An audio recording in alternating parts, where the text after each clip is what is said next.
Hi, it's Andy, your lonely libertarian citizen of California. I've often thought about being a candidate for something, but I'm not quite sure what it would be. Um, Maybe the loony bin. But I thought I'd talk today about what happened over the weekend. We saw CIT Group, which is a major lender to small businesses via industrial loans, you know, for plants and equipment loans. Saw them go under this weekend, and we're seeing how the government's going to be eating $2.3 billion of their investment, most likely in bankruptcy court, unless there's some new law somewhere in there put in, buried in one of those bills that would save them from that. Maybe they're going to be, somehow a creditor,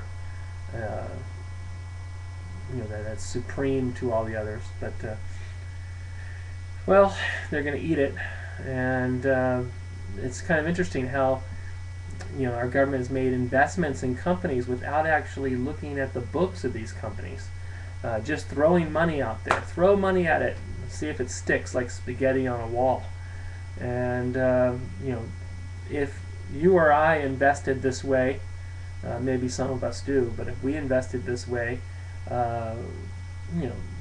they probably want to know a little bit more about our mental capabilities. But obviously no one can question this government. Well, I'm questioning it. I'm questioning, why is our government participating in private industry? It has no business participating in private industry. And what we've done is basically given the people who made the mess the keys to the treasury. They can open the gate at will and take out our treasure. And I think this, is totally unconstitutional. But of course, we have a tax cheat running our treasury. They put the fox in the hen house, and this is what you get.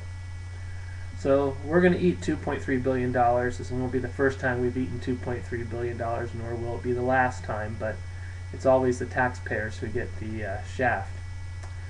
So anyways, that's happening, and I thought it would cause a little more trouble in the stock market. It really didn't.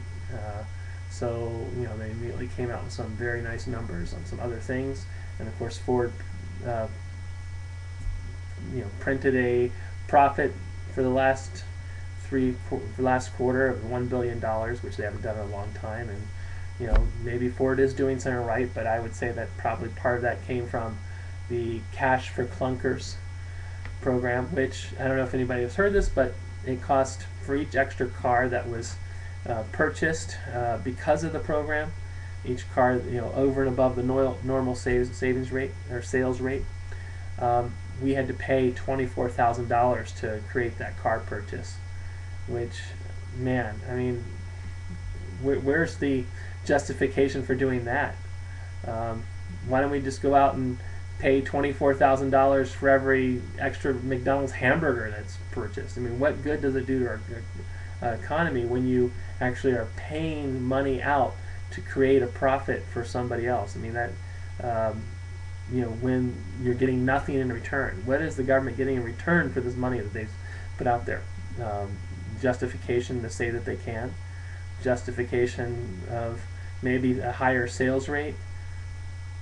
At $24,000 per vehicle, that's pretty sad. I can think of a lot of other places where I could have spent $24,000. So, which leads me on to something that came out about a year ago.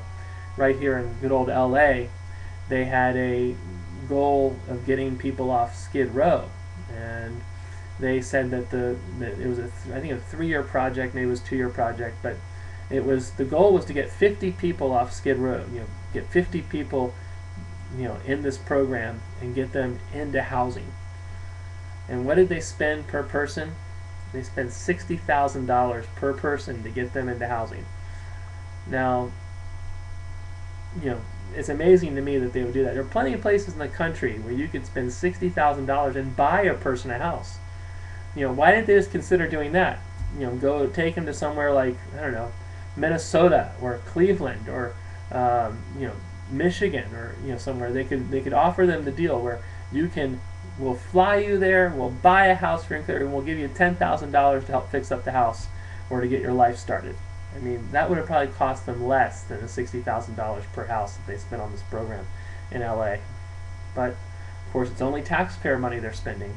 It's only money, it's only a little small portion of the actual taxes I pay, but it is out of my pocket, nevertheless.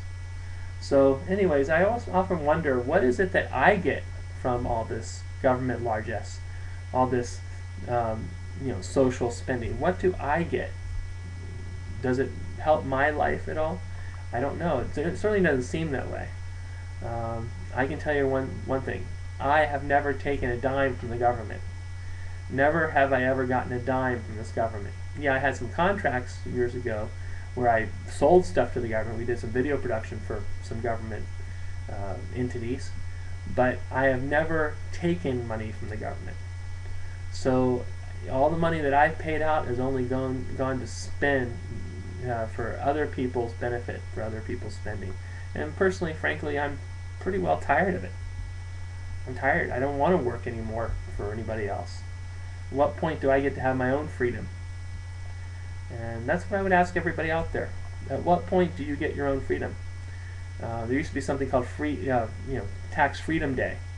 And I can tell you, I don't know when Tax Freedom Day is this year, but it certainly isn't, in May. It's probably like it used to be. It used to be in May. It's probably September, October these days, with the amount of taxes that we're all paying. So anyways, I thought I'd leave you with that little snippet for today. I don't have anything else, but I was looking at Latino Auto Trader earlier, so I'll put that up on the screen. I don't know, maybe it'll help sell up the vehicle. My own non-cash for Clunkers program.